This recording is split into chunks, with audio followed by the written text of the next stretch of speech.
like I said earlier, it's an honor to be here, and I'm very pleased to be able to talk to you today about a subject that I'm very passionate about, which is storytelling. And I think what I want to kind of take you through is two different things. I'm going to take you through pandemic, but then I want to show you how pandemic has kind of led into a separate participatory storytelling project. Because a lot of times when I do work, people will kind of look at it and say, well, that's really great for this particular genre. And I happen to work a lot in science fiction and horror, and so people tend to focus on that. So this presentation will walk you through basically to show you the diversity of how the design principles are working across two very, very different ideas. So with that being said, I'm going to talk primarily at the top here about pandemic. Just for a little bit of context, pandemic is a larger story world.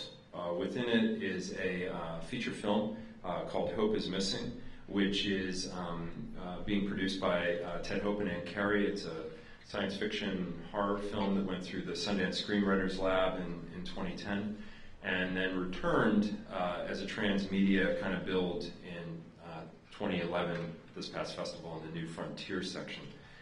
What it effectively does is it tells the story about a strange sleep virus, an outbreak of a sleep virus that only affects adults.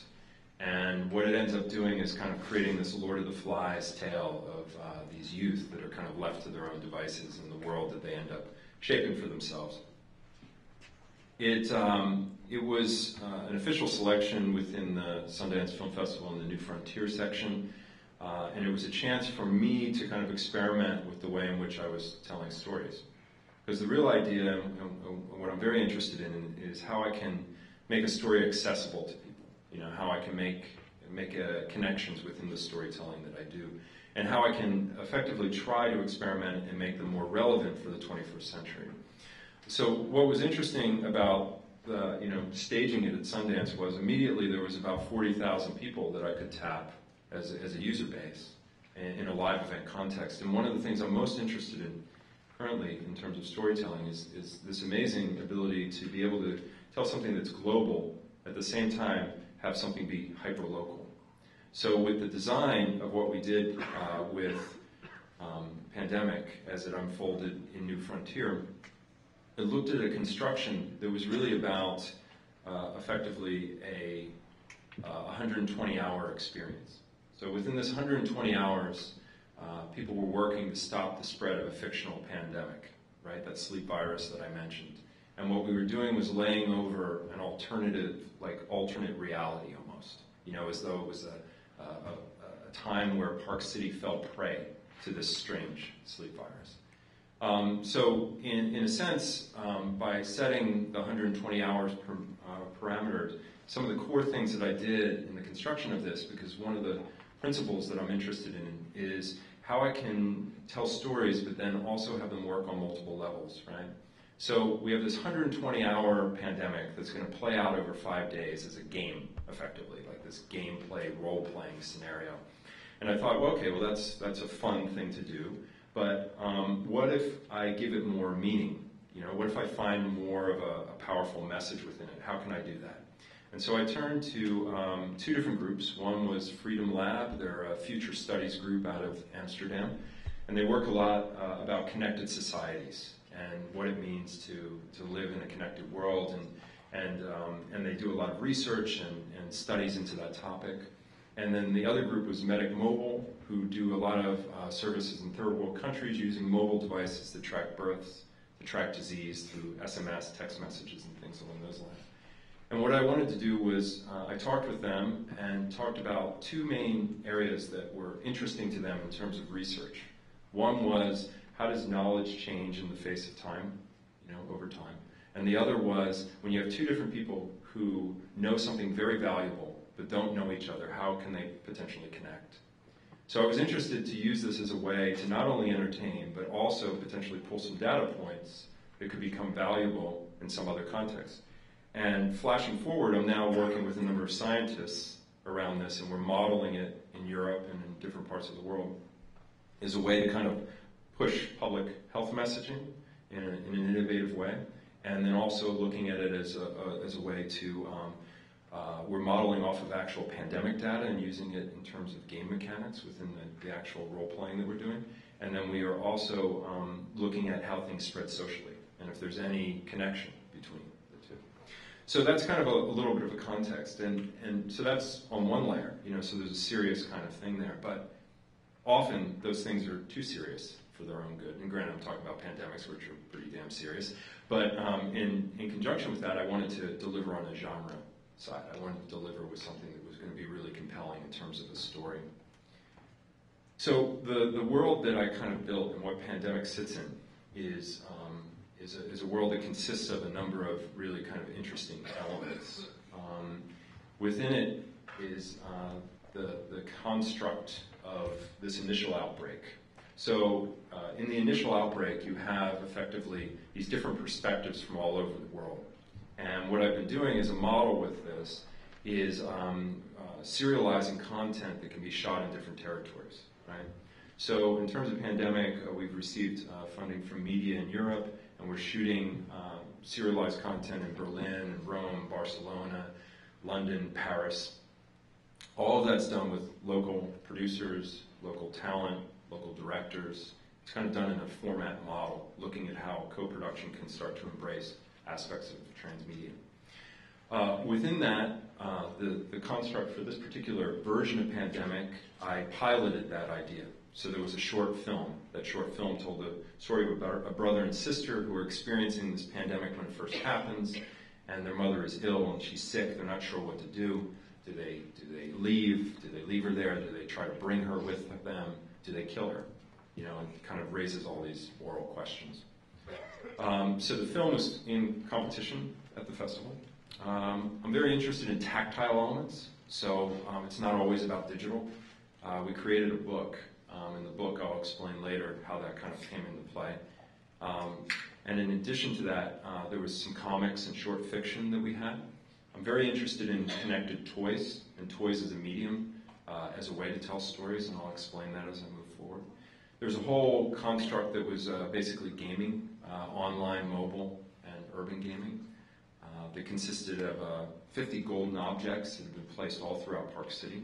Each of those objects had a memory associated to them. And then there were 50 bottles of water. I worked with a well-known illustrator, tattoo artist named Grimes. He produced these really beautiful bottles of water, and we had 50 of them that we dispersed all throughout Park City. All these things were hidden. There was an online component where people were able to remix elements. And there was a mobile application that I'll explain how that worked. And a series of secret locations that became participatory storytelling points within the experience. And then there was a data visualization that we used. And I'll explain how that worked. The short film, which I day and dated, it was on FearNet, which put it into, I forget how many living rooms, maybe 20 million living rooms or something like that. It was in the YouTube screening room. It was on the mobile app at the festival, which I was kind of most proud about, because anybody that got the app and they brought up the scheduling app, you'd see YouTube icon, Twitter, Facebook, and then Pandemic. So I thought that was pretty cool. And then it was in theaters, obviously with the festival. Online, basically, one of the things, as I mentioned before, the idea of global down to hyperlocal, was this idea that I was going to allow people to remix elements. And as they remix these elements, align them, put them together, it would unlock geo-coordinates of these hidden objects that were all throughout Park City. Okay, and if you look here, there's a timeline. Each of those little marks, those yellow blocks, represents a whole bunch of interactions, right? So it might be somebody finding something, it might be somebody tweeting with a certain hashtag that we have. We had done some interesting things with data where, how many people know what Foursquare is? Okay. Well, the festival works with Gowalla, which is a similar service. We took the Gowalla API and we modeled in Park City. There are a number of theaters. We turned each theater into a city. And so anytime anybody would go in and check in, it would start to spread the actual pandemic. And so what would happen would be when people would find the golden objects, because the way that they were unlocked was, once they were unlocked, not only they were unlocked, but there were these phones that we disseminated all throughout Park City. So phone numbers were unlocked. So when the phone number was unlocked, somebody that was online that found this crazy object then started calling these numbers in Park City. And people, they didn't know at all who had these phones, started answering, and then they started communicating and started guiding them through to find these various objects. So where they would take the objects was into a mission control space that we built. It was like a CDC kind of space. And what you're seeing in here are all these real-world, real-time assets. I'm fascinated by the idea of contextual storytelling, how data points can become part of story, how they can actually start to have emotion, how they can effectively ebb and flow a story. So we actually created a contextual storytelling engine, wrote some algorithms that allowed us to play out a 5-act structure. So the act structure in the break was like this. It went, everything is fine.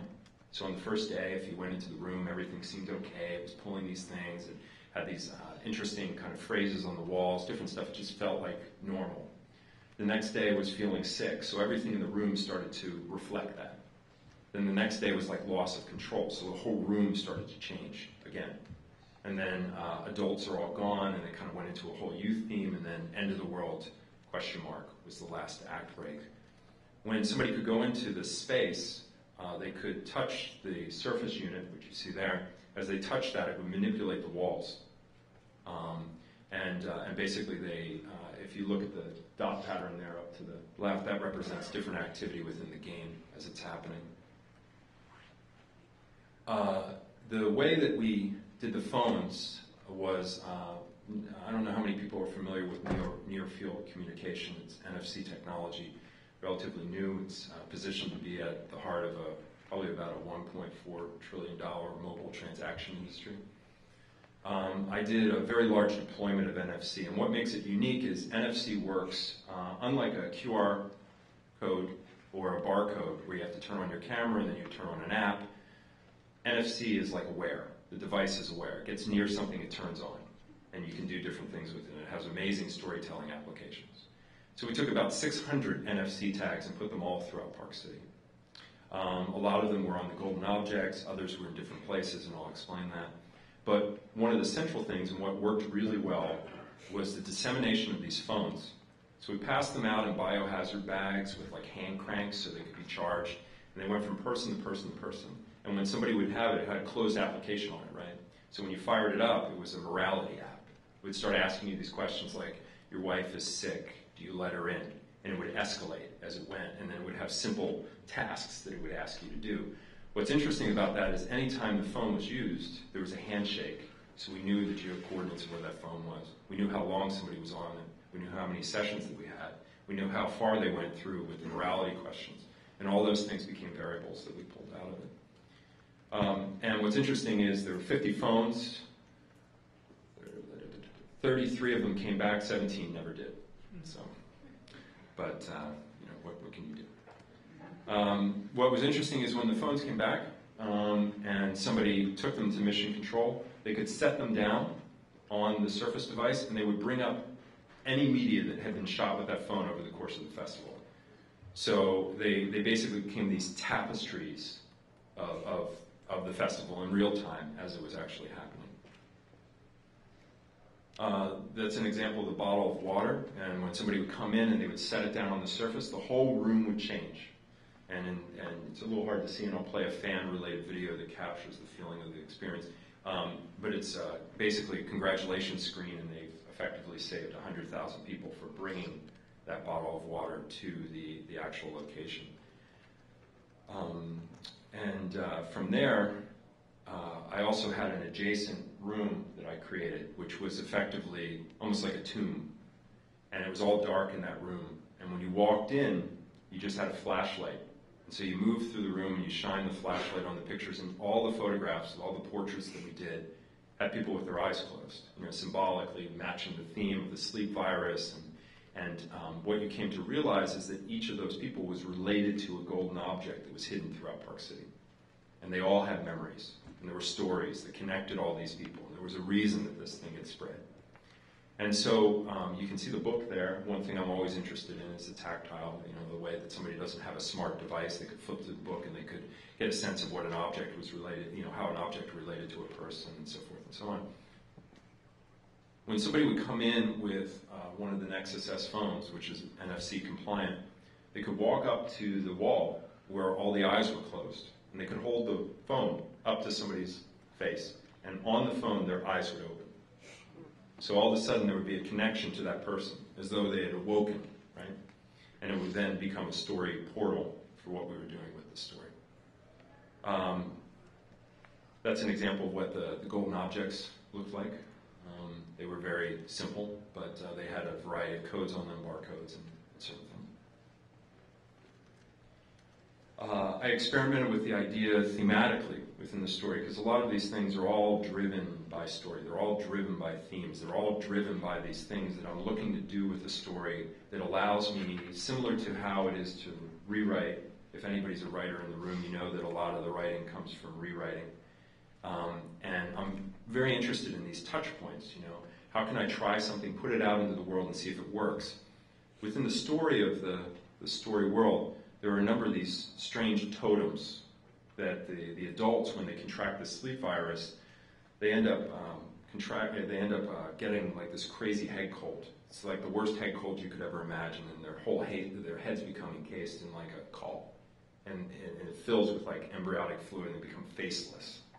But the one thing that they start to do is they start to exhibit hive mind-like qualities, and they start to excrete like this weird kind of mucus onto these items that the kids can pick up, right?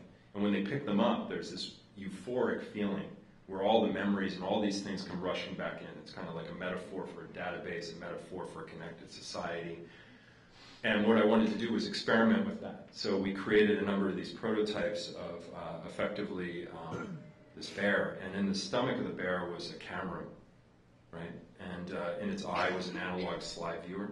And when you would bend down to look into the bear's eye, you would see these words and these letters. And I have all this amazing footage of people with this moment of recollection, as they're kind of leaning down. We would take those photos and work them back into the tapestry of the story. And in the bear's hand was like an MP3 player, so they could hear music and a theme and different things that we were mining. And then the bears could dock into a computer and basically pass everything else back out that they had captured. One other thing that we did was we, as I mentioned at the top, talked about a alternative story around Park City. We had like about 20 actors who were acting parts throughout Park City in this alternate world of this weird sleep virus that takes over this festival. And we scripted each of those people just with 100 tweets, right? So each of their arcs were like 100 tweets. And then what would happen would be based upon the real world interactions, somebody checking into a certain location, somebody tweeting something, an object being found, it would start to influence the flow of the story. Certain characters would live longer, their tweets would go longer, certain characters would be killed off. So like the 20 characters, their stories were told in fragments. Fragments in the sense that we would go and shoot photos. We'd have these secret locations, one of which was an abandoned car that was behind one of the buildings in Park City. And if you came up to the car, the door was left open, and there was a letter on the car that said somebody went to go get gas, and they headed north, and if you found it, you should try to follow or whatnot. And then we left props and things within this car. And then as people kind of would come to the car, they started leaving their own messages in the car. The car was constantly changing, and people were using it as a participatory storytelling element and kind of role-playing within this world. And what was interesting about that is we would take elements back and bring it back into the construct of the story that we were telling. At a certain point, we went across Sundance's official Twitter stream, and we started tweeting things like airport closing, delays of shuttle, and we ran across their Twitter stream, which was quite fun. But in the story of what we did, we basically took it so there was effectively 20 characters. It whittled its way down to 5. And those 5 characters made their way to a rec center. At that rec center, there was a generator, And then we kind of brought it into the real world with a show with Kid Koala at the end, where all the different people who had been participating made their way there in Park City. We ended up streaming it and ended up creating this really kind of cool participatory experience that kind of wove the narrative, concluded the event, and Kid Koala had lost a bet at this point. He was on Ninja Tune and he had to wear the koala suit, I think, for about 90 shows or something, so we kind of fell in that period of time. I think he's probably still wearing it. And so, Pandemic, will kind of 2.0, and the reason it's called 1.0 is really a nod to kind of software and development, because I think fundamentally one of the most important things that I'm finding as a storyteller is this ability to embrace technology creatively to fulfill the stories that I want to tell. Use it as a method to do research and development, to figure out more of a kind of an understanding of the world that I want to create. Because for anybody that's ever directed or stepped behind a camera, directing is all about questions. Everybody's always asking you questions, and it's about compromise, and you're always trying to reduce the amount of compromises you make to your vision. And what's really wonderful about this experience is we ran it in Park City, but afterwards came back and wrote 3 additional drafts to the script that were informed by the interactions, the experiences, the takeaways that we had with Pandemic in Park City. So, there you can start to see an interesting build of how, using technology creatively can open you up to these opportunities to tell stories maybe in ways that you hadn't thought of. So very similar to kind of that rewrite process. So I think what I'll do before I go into this next part, because the next part's a total palette cleanser, kind of totally different thing. I'll see if anybody has any questions based upon what I just talked about with Pandemic, and then I'll show you how it evolved and took some of the design elements and used them within a different, totally different story environment. Does anybody have any questions about Pandemic?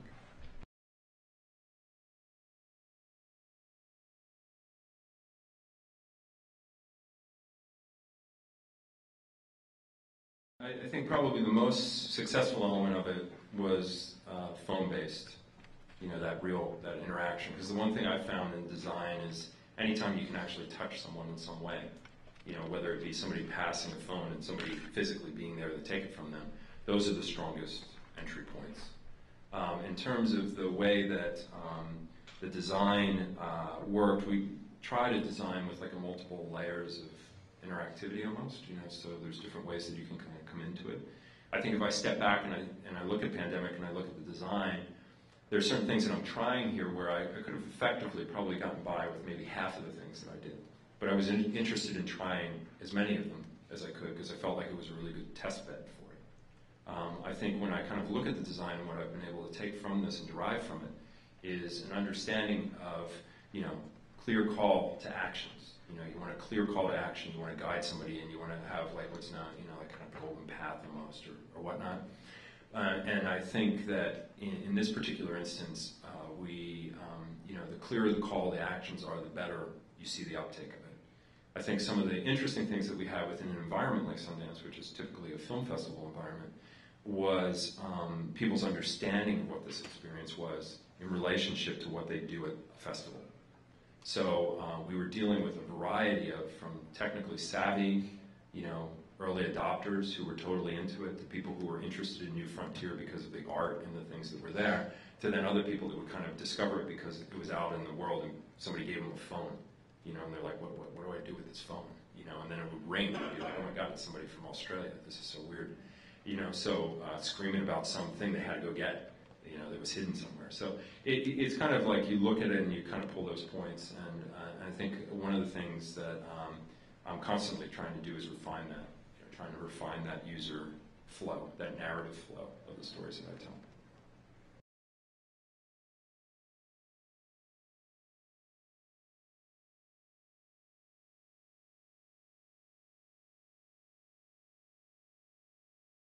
I think there's classically been a lot of thought and process into it. I think you can tell from the construction of it, there was a lot of time that was spent conceptualizing it.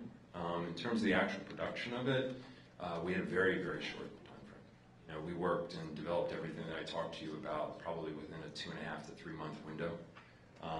We executed with a very limited team. Base cost of what I showed you, probably about $20,000, plus a lot of in-kind technology. Maybe that technology was somewhere around $300,000, something like that. The team that we had on the ground consisted of a variety of producers, live event producers, some people that were story producers. We had a team that was there to shoot and work with the various talent that we had that we were shooting stories with. We had a developer who was on site. The crew for it probably consisted of about 40 people, many of which, actually everyone, because of the nature of the project and how it was kind of different, came on board and participated to be a part of something. So we didn't have those costs of crew or labor. But the most challenging aspects came in marrying what we were doing into a live event context, into a large festival. But it's not that dissimilar to producing a film, when you're out there and you're kind of doing it.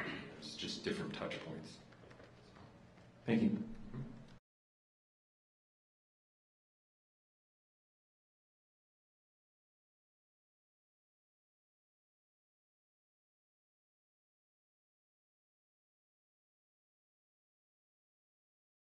Well, I think that there's a lot of scaling issues, that you're always struggling with in some way. We're kind of locked into a live event context, so there's only a certain way we can scale. Then there's the reality of how many devices I could actually bring in and get for free to bring into so you're kind of working around those limitations. I think that there are certain elements of this that can scale very effectively. Like when I looked at the parts that I felt the strongest about was, a lot of the contextual storytelling elements. A lot of being able to mine that data, see what you can do with it, see how it can affect narrative. That was really very, very exciting. I think the devices in terms of the experience with the phones, I think that was a really wonderful aspect.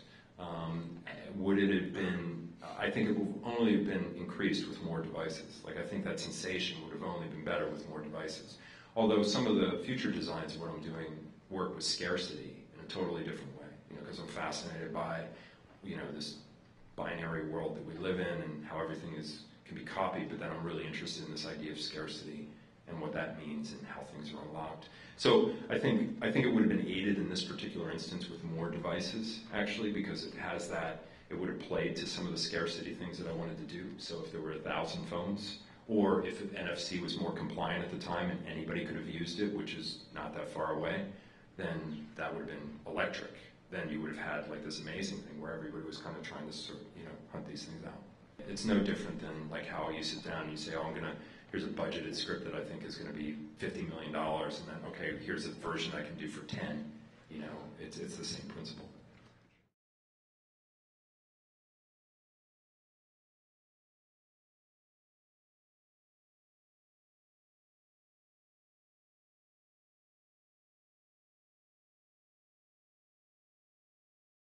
Well, some of it's just an embrace of a certain degree of chaos. There's always chaos. I think it's just a matter of how you manage that chaos and then how you let that kind of guide you. I know that sounds kind of strange, but it's almost like that idea of happy accidents. You leave yourself open for that when you're directing, when all of a sudden the light changes in some way and you're totally frustrated by it, but then you find out it was amazing for some thing that you didn't even realize later until you're sitting there and you're editing it and you're like, oh my God, that matches the character's emotion in some way I didn't even realize when we were doing it. So I think that they're inherently with participatory stories, there's always an element where there's no way you can control it. So you have to just get comfortable with the fact that they're going to do what they want with it, they're going to break it, they're going to, I use this analogy to a bullet hole in glass, right? I have a singular vision for what I want to do, and then as it cracks out, that's like how the audience can be involved in it. And I use glass as a metaphor purposely because I want them to break it, and the sooner they break it, the more I can learn from it, and it becomes kind of borrows from a software methodology, we're kind of looking at development, the release of beta launches of things, alpha launches of software, where are the bugs, how can I correct it? So I think in some ways it's like the chaos is good, it's just a matter of like, do you have the tolerance to deal with it, and are you prepared for some of the things that might blow back you know? And so I think the best way to be prepared for that is to be transparent and straightforward and honest within the storytelling. And people really appreciate that.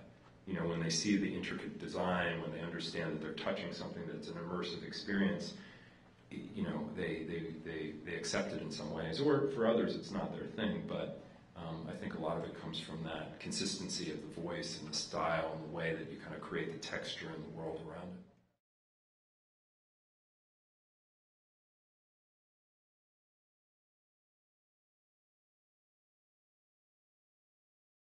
Well, a lot of the stuff you kind of come in and you deal with it like the way you deal with live event insurance. Okay.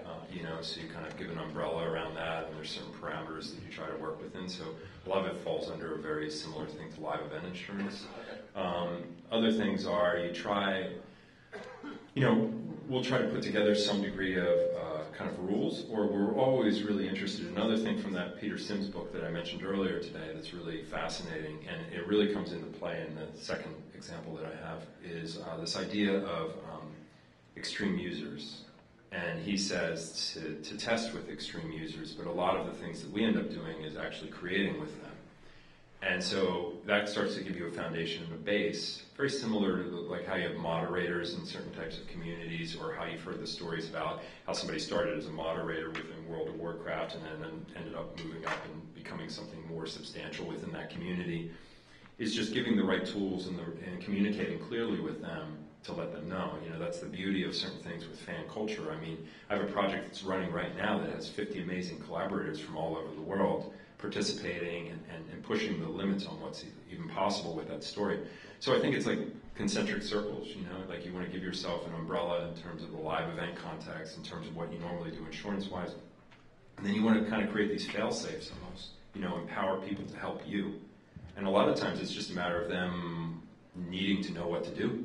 You know, it's like being clear with that call to action. Oh, hey, we need help with this. I mentioned Amazon Turk, Mechanical Turk earlier, and that idea of like, here are certain tasks, certain things that we need. You know, can you help with this? Come in. Maybe it's a tweet, maybe it's like a day, maybe it's research, maybe it's whatever.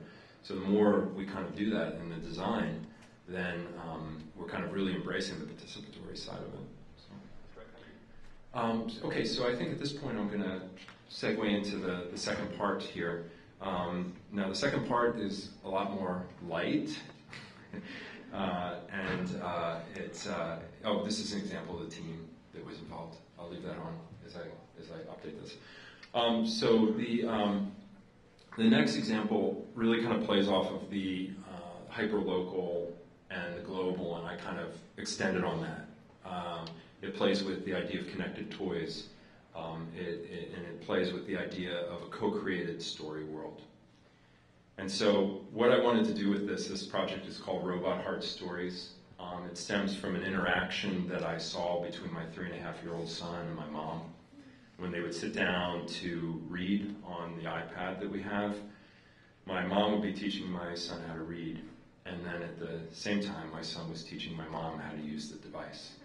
You know, and so I thought that was an amazing kind of media literacy thing. I thought it was an amazing kind of connection between generations.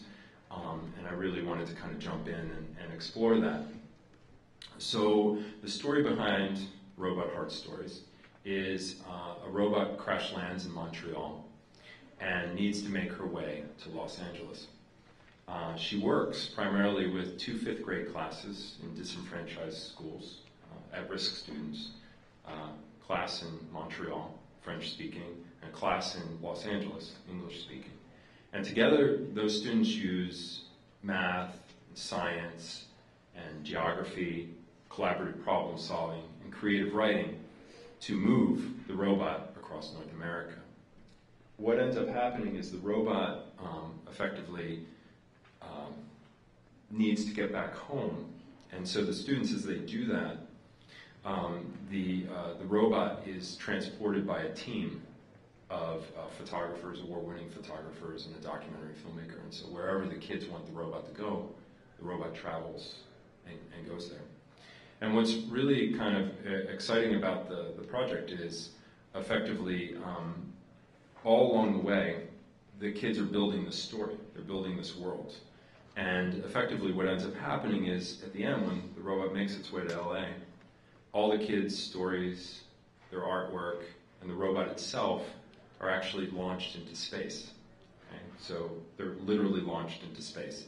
And the whole idea with that was that when these kids, a lot of them who will never leave those neighborhoods, wanted to make it that when they looked up into the sky at night, they realized how far their imaginations could carry them. And so the robot itself is a connected toy. It transmits and broadcasts its location. The kids are able to track where it is. And what happens is the kids collaborate with each other. They translate the different language from different groups.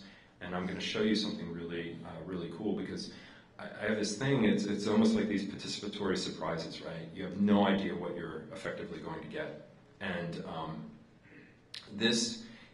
we purposely left it that the robot had no name. So the kids named the robot. And this is how the kids named the robot. A. L. I. A. K. A. L. Ika. A. Laika. So they named the robot, they produced that animation on their own, the kids in Montreal, and they named the robot Laika. That's a better name than I could have ever done. And Laika is not just a random name, it's actually the name of the first dog that went into space. So they took the time, they researched that, they discussed, they problem solved around what they wanted to call the robot. And they named it Laika, which I think is really cool. So the other aspect of it was, at different times, this ties directly into their curriculum. So the LA school is working on alternative energy sources and aerospace, and the Montreal school is working on communication and art. And so they would take points that they got from the science team, and they would bring it back and express it in some creative form. So at this particular point, if anybody speaks French in the room, they'll understand what this is saying, but I'll explain for those who don't. Salut Laika. On t'a fait une usine portative. L'usine, elle fait comme du bonheur. L'énergie, ça peut venir de l'eau, de la bouffe, puis du sommeil. Une bonne nuit de sommeil, ça fait toujours du bon coup. Il faut que tu pas du neige. L'alcool, c'est pas trop bon. Ça se peut quand t'as plus d'énergie, ça se peut que tu deviens plus fatigué, puis t'es peut-être de mauvaise humeur quand t'as plus d'énergie, puis c'est ça. Malika, juste te dire que si tu as une usine, ça veut pas dire que tu vas comme utiliser trop, sinon un jour il va y avoir plus de réserve. Bon, mais on a à peu près tout dit. La chose que je voulais te dire, bonne chance. Adios amigos. Goodbye.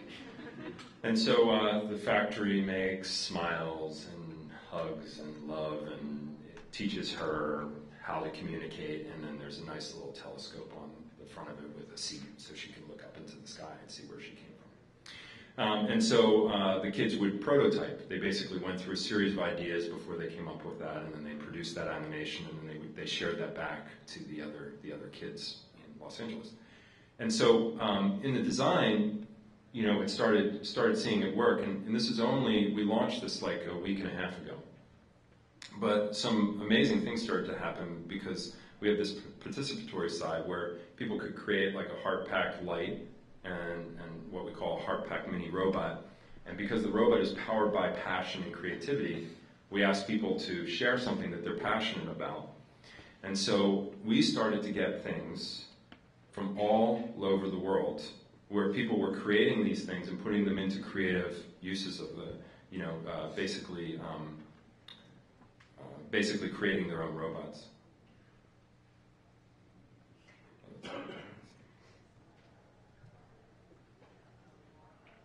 So we started getting them from Australia, all over Europe, all over North America, and each one expresses a passion that a child has. And then if you look up to the left, there's like a heart meter. So the heart meter would fluctuate based upon the amount of passions that people were sharing about different things that they were into.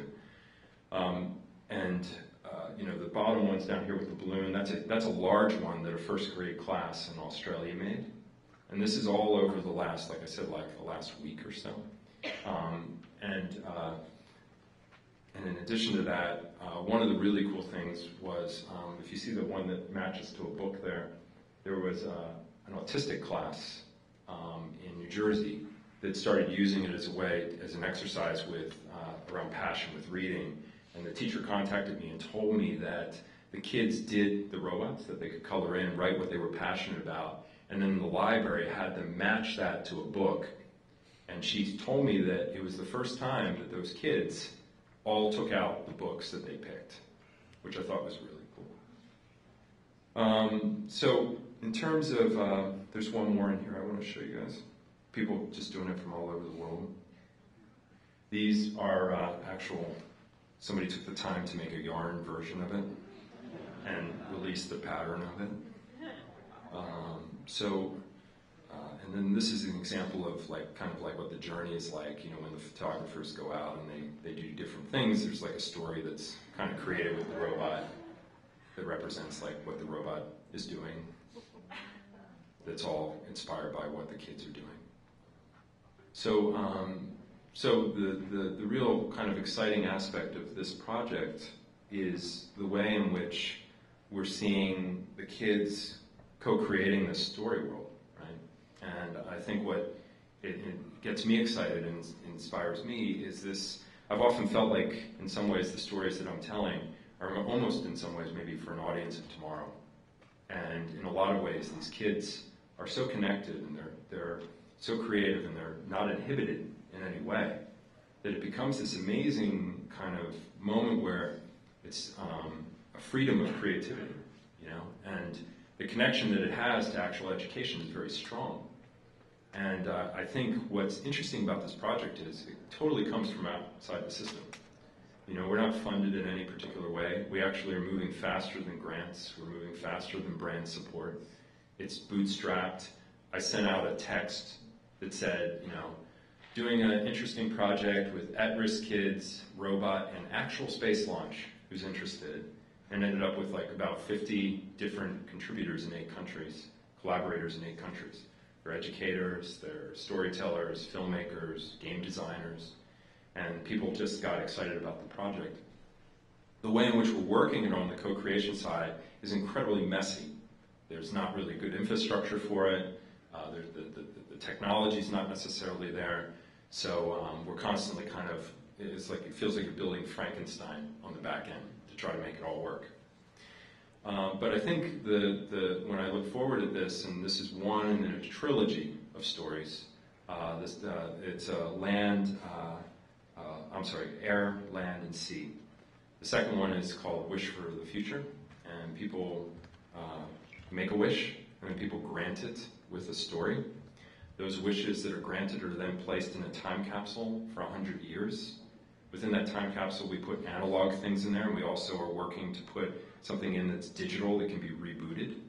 And as long as the batteries last, the time capsule will actually transmit back out, reminding the people of the wishes that they granted over time. And then the last one is kind of a message in the bottle. And effectively what that one is, the kids kind of build these flotation devices that have like GPS trackers in them, temperature, they can read temperature, and they set them out to sea with stories in them.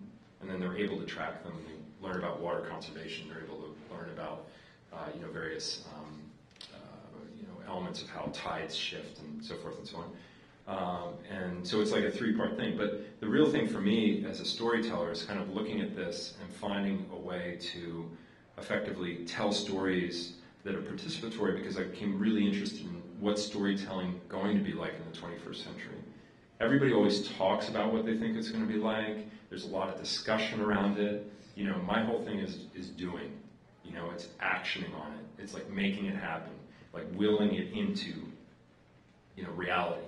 And out of that comes this ability to start to see where the potential models are. It starts to come to see the potential power of what storytelling has to offer.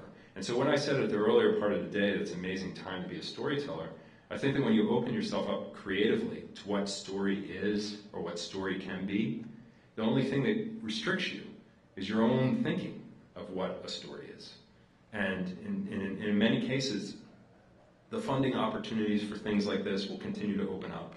Already this project has received tremendous interest from a variety of different parties all across the board. You know, it's not going to have any problem doing what it needs to do.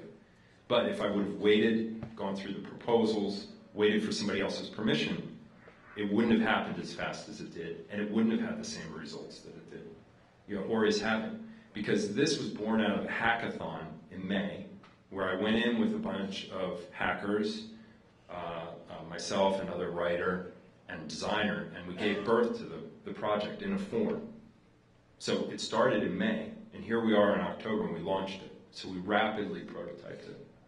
You know, and we didn't wait for anybody to give us permission to do it. So if anybody has any questions in and around this is Robot Heart Stories, and I encourage all of you to check it out, make a heart pack, share something you're passionate about, because in the end, you know, the goal is to try to get as many as we can, because we have to help her get back home. So,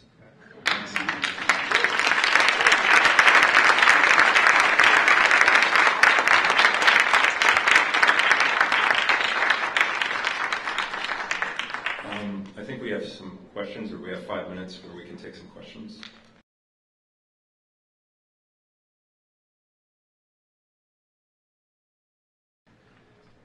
For anybody who wants to follow the hashtag tomorrow, because I don't have enough things that I do.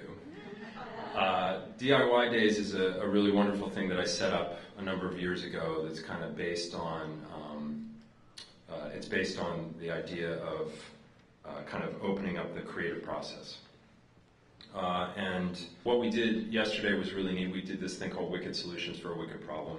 And it was kind of design thinking meets like a rapid prototyping session where we targeted a wicked problem, which was effectively education, within education, which is dropout rates.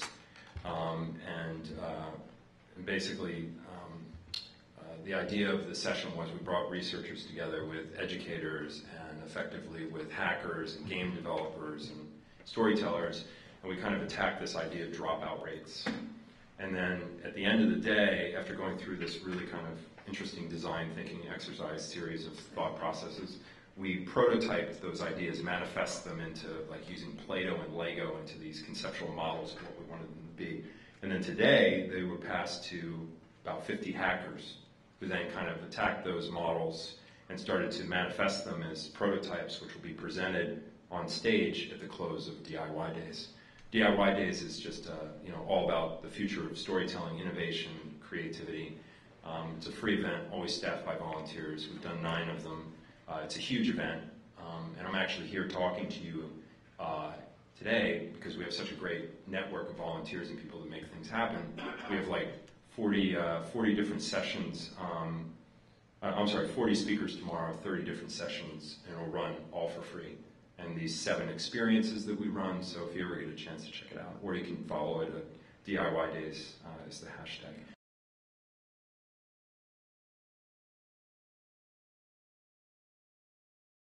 Well, it's the robot is actually put on a commercial spacecraft, a cargo vessel, and shot into space with like digital versions of the artwork and the photographs and the robot itself. So that'll happen in the first quarter of next year. And then we're doing a separate launch, which is a high-altitude weather balloon. So the kids will actually design the payload, and the weather balloon will go up about 90,000, 100,000 feet to where you can see the curve of the Earth and blackness of space. But we'll mount a GoPro camera so the kids can watch the robot rise, you know, from the ground up. I did not personally contract a space launch, but we are piggybacking on that. She's like us hitching a ride on something that's already going there. But in terms of the hot, you know, the weather balloon, we are actually initiating that. Yeah.